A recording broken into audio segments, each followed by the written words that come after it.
American people. We listened in today. The president's reelection campaign here in Florida had a press call. They listed off how they're doubling down on staffers to campaign here on the ground in Florida. The president says, he's beginning to travel again. He hopes to be campaigning here soon. And as you know, if he loses Florida, he probably loses reelection.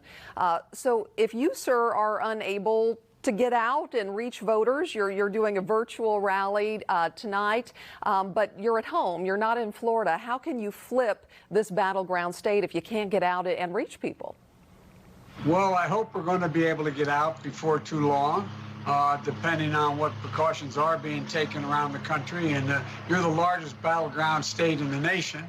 And I think what we can expect is that it's going to be a really tightly contested election. The polling data doesn't matter much now. I'm ahead now, but that's irrelevant right now. And it's a very expensive state to campaign in. But we're going to do everything in our power, whatever requirements we're required to adhere to in terms of how we campaign, to campaign for Florida.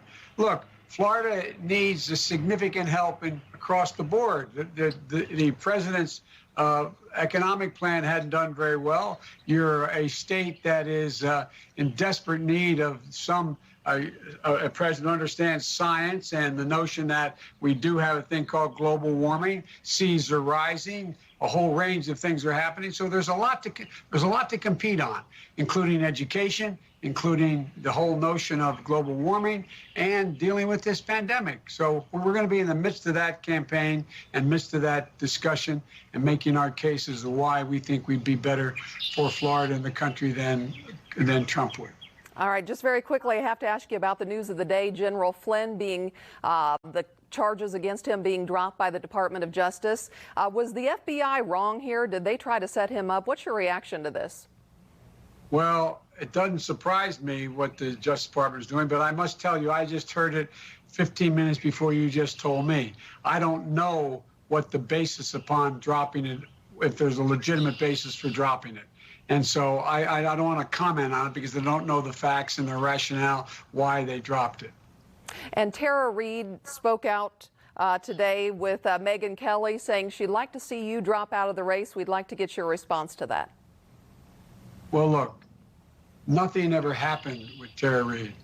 Believing women means taking a woman's claim seriously when she steps forward and then vetting it, looking into it.